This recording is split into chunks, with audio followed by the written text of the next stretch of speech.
Westminster Abbey, not very far from the tomb of another scientist, much less important. His name is Isaac Newton. And so you're smiling because you know that there's a debate going on between who was the greatest scientist in the world. It clearly was Charles Darwin, but there are people who think that it was Isaac Newton. And that's partly because this is Newton's tomb. So they had to make it really glamorous and fancy looking because that's what you do when you're trying to promote somebody. And it clearly is a lot more spectacular looking than Darwin's. Darwin's buried in the floor over here somewhere, beside his friend Herschel. He's unfortunately not beside a man who I'll talk about shortly named Charles Lyell. Darwin's wife Emma was very disappointed that Darwin couldn't be farther from Newton and closer to Lyell is what she would have preferred. So anyway, so this is Isaac Newton's tomb. As you can see, it's much more spectacular. And it also gets to be in movies. And you never see Darwin's tomb in movies, but if you think about it, you know, it's easy to imagine Newton being involved in some fancy conspiracy about descendants of Jesus and whatnot, but no one would dare attribute such nonsense to Charles Darwin. It's just another reason why Darwin's so much better. Darwin was born, as we know, on February 12th in 1809 in a town called Shrewsbury, which is near the Welsh border. Here's another Google Earth image of Shrewsbury. I didn't know where it was, so I had to look it up. I suspect some of you probably wouldn't have known either if I hadn't shown you the map.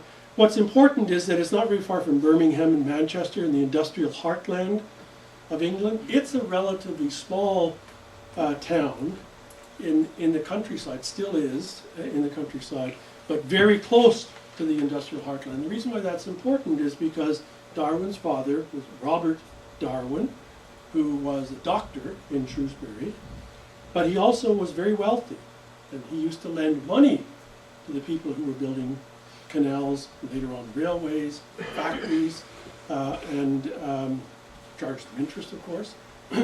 And became very wealthy. He was wealthy enough that Charles never had to work in his entire life. After he finally finished university, his dad just gave him an allowance, much like you give your children allowances and let them, no, maybe not quite the same.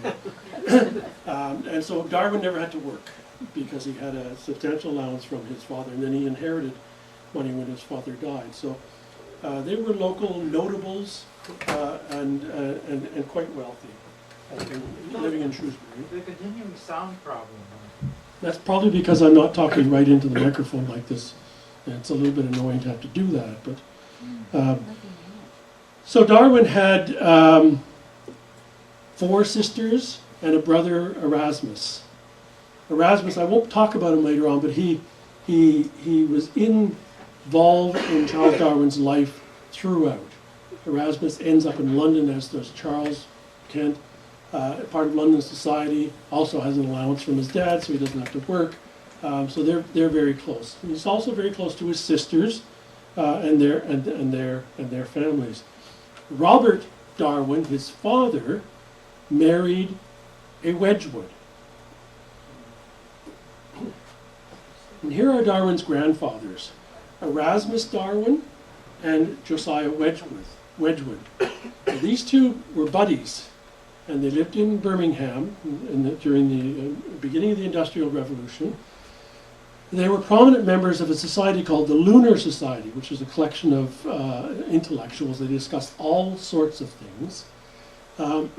And Erasmus' son Robert married Josiah's son Sarah. This is the Wedgwood of the pottery, which they were no slouch in terms of money either. So other prominent members of the Lunar Society were people like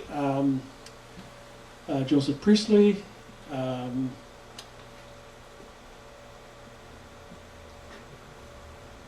James Watt, Thomas Jefferson, Benjamin Franklin, you may have heard of them, were sort of honorary members. I don't think Jefferson ever went to a meeting, but Franklin did. Franklin used to go to meetings when he was in England of of the Lunar Society. It was a really important and prominent society. Erasmus Darwin then was a kind of a scientist before the term was very popularly used. And Erasmus Darwin believed that it did not believe in special creation. He did not believe that species were formed. He believed that species had evolved, although he didn't use that word. So he was an evolutionist of sorts. Way back, he died before Darwin was, before Charles was even born. Now, there were other people who were members of the Lunar Society, and one of them is a man named William Playfair. William Playfair invented pie charts and other statistical representations of data. He did several other things. We won't get into that. He, at the time, was working for James Watt in the factory in Birmingham. The reason why, and so he attended Lunar Society meetings, although he wasn't really a full-fledged member. He was only there for a couple of years. I'm obliged. My wife makes me tell you this story because William Playfair is her ancestor, and she always points out to me how close her connection is to Charles Darwin via Erasmus. So I'm obliged to throw that into the top. However, I would like to mention that Playfair was a bit of a scoundrel. He even spent a bit of time in jail. In fact, his children were so embarrassed by him that they came to Canada. It's not an ancestor you necessarily should be proud of. Here's Charles with his sister Caddy or Catherine when he's very young. This is the first known image of Charles Darwin. An early painting from 1814 or so. Notice he's carrying a potted plant. Okay? So already at that very young age he was a naturalist of sorts.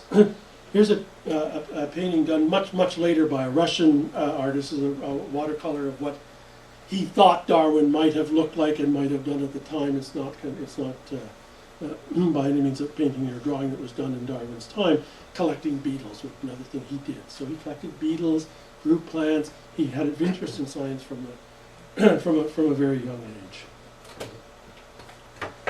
When he got old enough, his father sent him to Edinburgh to study medicine. Erasmus, his older brother, was already there. Erasmus is 5 years older than Charles. And Darwin enrolled in classes to learn medicine, but he also took all the science courses that he could. And he took a course in taxonomy, for example, taught by John Edmonston, who's actually a freed slave. Most of you know that the Darwins and the Wedgworths were abolitionists, potent, powerful, vocal abolitionists from the 18th century.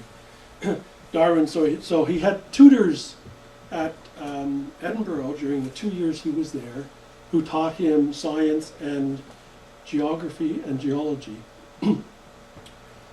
He didn't like the medical courses very much. In fact, he skipped many of them.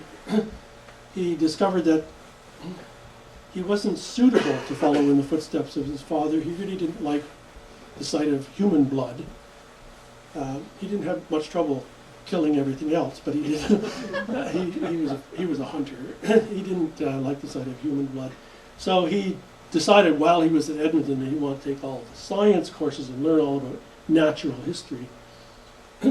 His father decided that he should transfer to another place, Cambridge, and so he paid for him to be admitted to Cambridge, where he was supposed to take courses in theology with the view that he might become an Anglican pastor, which it doesn't sound quite as bad as you think. Okay? At the time, this is a rather respectable occupation for a gentleman who wanted to study natural history.